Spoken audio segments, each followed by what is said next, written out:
Welcome to the Career Change Podcast, where you'll discover the frank and practical advice and resources that are already proven to work in the real world when it comes to changing careers or figuring out what business is right for you when you are a smart but likely also stuck, overwhelmed or overthinking person in your mid-30s, your 40s, your mid-50s.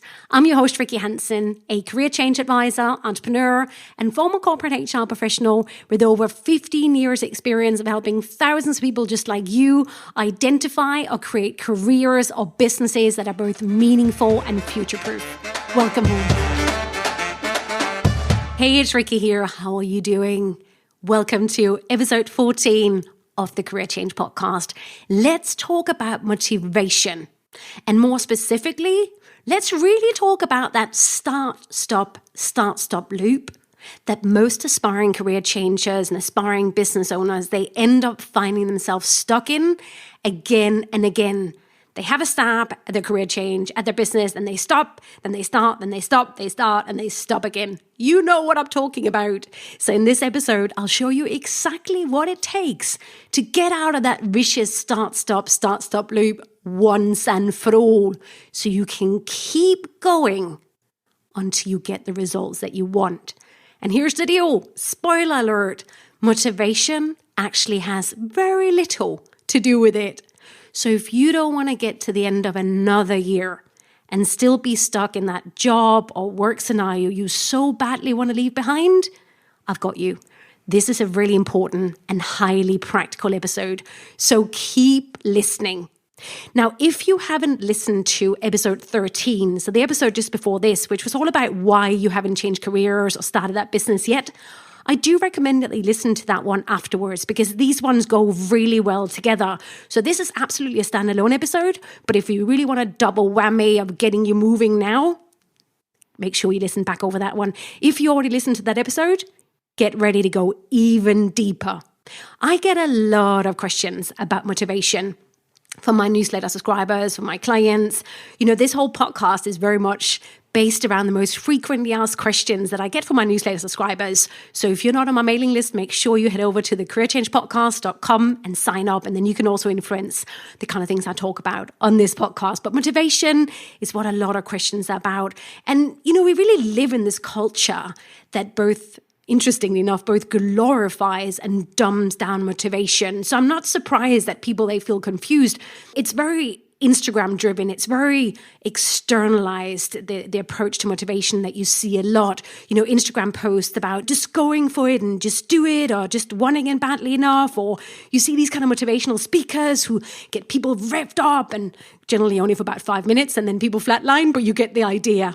But those kind of approaches, they might be helpful if you're 21 and you don't have a lot to lose and you find it easy to motivate yourself. But in real life, if you are a 40-year-old person with 2 kids and a mortgage and you hate the job you're stuck in, you need something slightly more concrete and helpful to keep you going. Would you agree?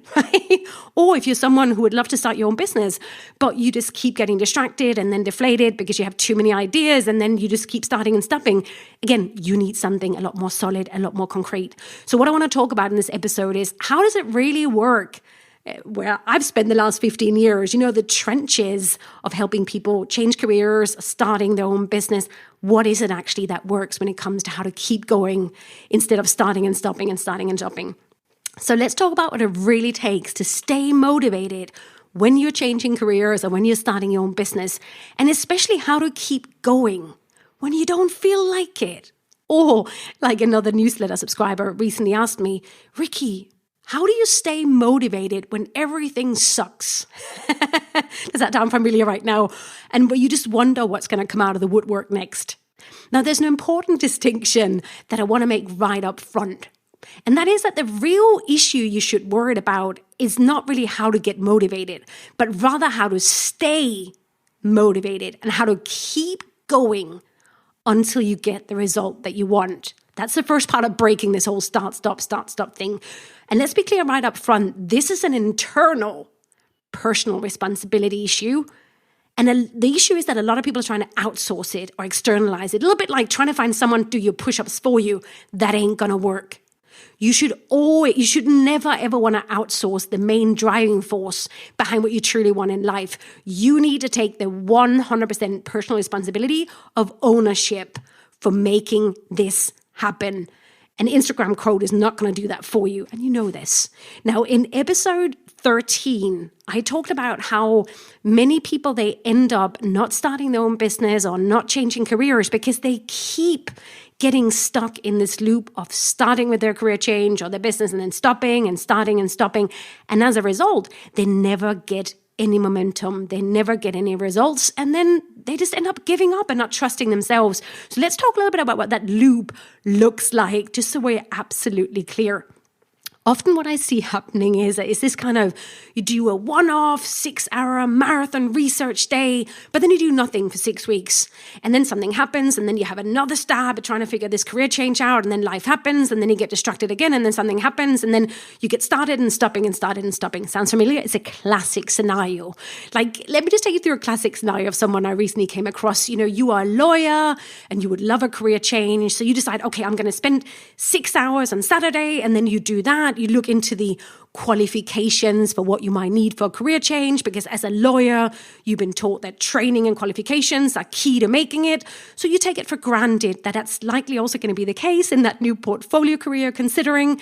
So during those 6 hours, you research and get put off because you don't really feel like retraining. So you feel deflated, and then you do nothing for 6 weeks instead of scheduling extra time to actually figure out whether you really do need all that retraining, and also to get professional advice, right? Either way, I see so many people, they get up against an obstacle and then they start and they stop and they do nothing. And then they get, in this particular case, this lawyer, then 6 months down the line, she gets passed over for promotion. And then, all right, now I got to get that career change to step again.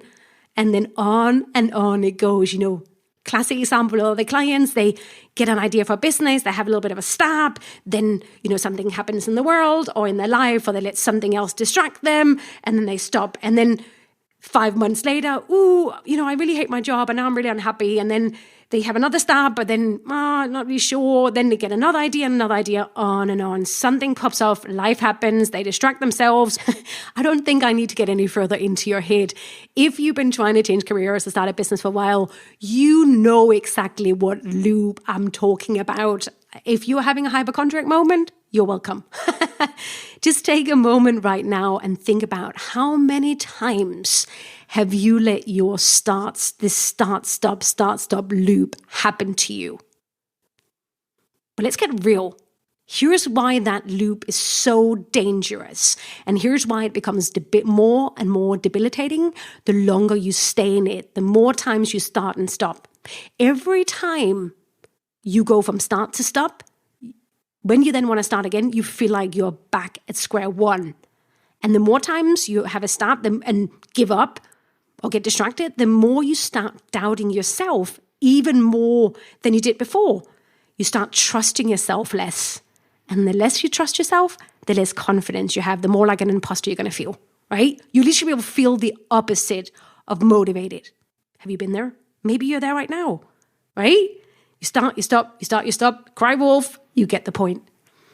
Let's get you out of there, my friend, because it's quite a painful scenario to be in, and it doesn't have to be like that. What I want to talk to you about now are the 2 concrete tools that are absolutely going to change how you approach your career change, how you approach that business so you can keep going. Because if you are asking me, Rikke, how do I stay motivated? What you're really asking me is, Rikke, how do I make myself do things even when I don't feel like it? You know that Thursday night when you're really tired because you worked extra hours again? How do you keep doing those things you know you need to do in order to make your career change a reality? That's what I want to talk about. Because let's face it, you're up against human nature. We are hardwired to avoid pain, to seek pleasure, and ideally just keep the status quo. But we both know that your dreams are over on the other side of that comfort zone. So how do you push through in a sustainable manner? Especially when you're likely also holding down a full-time job or you have a very busy life. Let's talk about what I can tell you, as a matter of fact, actually works. And it's not fluffy motivation. You know I like saying, let's go from vague to concrete. So motivation is often this fluffy, vague things, right? A little bit like I say, these kind of motivational speakers, they fluff you up for 5 minutes a weekend, and then you come back and you're all deflated again. Let's talk about what you can use on a day-to-day, weekly, and monthly basis here. 2 things. Number 1 is consistency, the most important one. And number 2 are habits that you insert into your life to create more what you want and less of what you don't want. So let's take them step by step. Number 1 is consistency. And really all consistency means when it comes to career change, when it comes to starting that business, it means that you do something again and again and again and again, that you persist with an endeavor, that you keep going for long enough until you get the results that you want. Does that sound like the opposite of the start, stop cycle?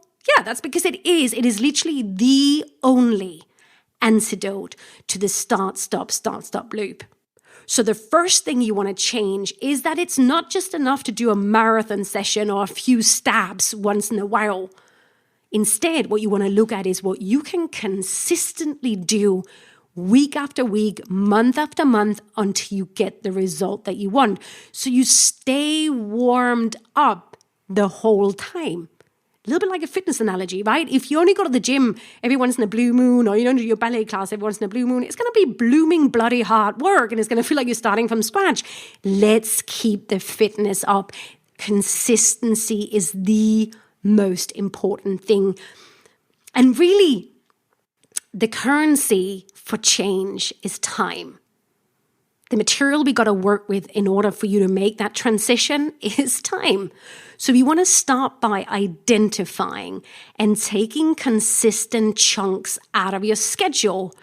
Create pockets of time outside of work and non-negotiable commitments that you can consistently stack on top of each other until they make your career change or your business inevitable, because that's how the compound effect of change works. You do something again and again and again and again, and that blows up and gets you the result that you want. And if you're like many aspiring career changers, entrepreneurs, you likely already have several things in your life that you are already being very, very consistent with and that are taking up space, but that could be used so much better. And not all of them are worth it, right? So you might be very consistent right now when it comes to self-sabotage and buffering tendencies like doom scrolling, social media, online shopping, weekends away, whatever it is that you consistently do to fill those pockets of time with that you could otherwise have dedicated your transition to instead, right? So consistency and finding the time is not really the issue. You know how to be consistent. You have pockets of time.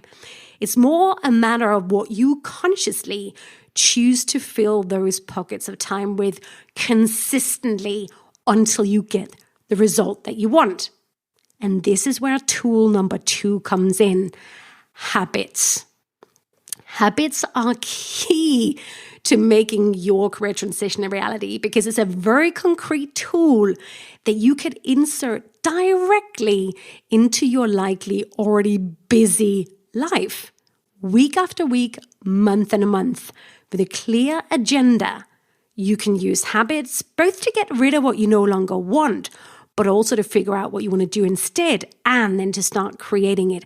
And this is key to talk about because I've never met anyone who wanted to change careers or starting the right business for whom they already had a life that was so easily set up that of course it was easy to just slide in their career change as well, right? Right now your life is likely not set up to prioritize your career change, and that is what we need to change. And that is why the start-stop loop happens, because a lot of people just hope somehow to get around to that career change or that business, but they don't change anything on a daily, weekly, monthly basis. And that is what is so brilliant about habits, or you can call them routines, rituals, whatever the name is that you want. But, when it's a Tuesday night or a Thursday night or a Saturday morning, or whenever you choose to insert those habits at specific times and match it with a name so you know what you're doing, then you'll know exactly what you're going to be doing, right? When you rock up and it's that time during the week. So there's no need to second guess yourself or spend half an hour deciding what to do and as a result get stuck, in the black hole of the internet. Have you been there? The habits set the agenda and ring fences the time up front in advance. That pocket of time that you identify and ring fence for your transition, you match it with a habit and name it so you know exactly what you're going to be doing. And it's so much easier. It is just a matter of forward thinking and forward commitment. Habits really are this magical career change ingredients because you keep doing it over and over again until you get the result that you want. These things are so important because literally when people come to me, especially with private clients, and also inside of my online programs, it's one of the things we look at, where are you not consistent? And where can you get consistent? So you can insert habits on a weekly, daily, monthly basis. So you can keep doing those few very concrete things that put together will make your career transition a reality. So really habits, the way I want you to think about it is that habits, all it means is that you decide ahead of time what matters most and then commit to it. So habits and commitments go so well together. You're committed, and the way to reinforce that commitment on a daily, weekly, monthly basis is with the help of a habit. Now, I will say habits are this massive area that's becoming increasingly popular. And I could spend the next 100 hours, 100 episodes geeking out about, the terms of psychology and science behind it. But I just want you to get started with habits in this episode because I tend to attract the kind of clientele who tends to want to overthink everything and read tons of book about it instead of actually start applying something. So let's just have a really quick whistle-stop tour of how you can start applying this. And then if there are certain areas you want me to go deeper with habits, then just let me know over at thecareerchangepodcast.com. What are the things you want me to go deeper with when it comes to habits? But for now, let's just look at how we can get really, really practical so you can apply some of this straight away. Because this is how it applies to your life. Let's say I meet you on a Sunday night and I ask you to show me your calendar, as in what specific time slots do you already have booked for next week for your career change or for that business? And also what specifically is going to be the focus for those individual time slots? If I were to ask you about this right now, what have you already got planned? Have you got anything specific that you're focusing on right now? Because here's the deal, unless you're consistent and insert specific habits and focus like that into your existing life, then how can your career transition ever happen, right? That is why you keep getting into the start-stop loop. So what we want to do instead, we want to take habits and we want to insert them into your life to start creating more what you want and less of what you don't want. So let's take a real life example. Let's say that you're someone who's decided that you want to start your own business. Let's say an online business where you advise people on a certain subject, but you also have a full-time job, so you kind of need to start test driving that business on the side and getting it off the ground, which is how most of my clients do it. That's absolutely possible. You can absolutely start it whether you're in a full-time job or not.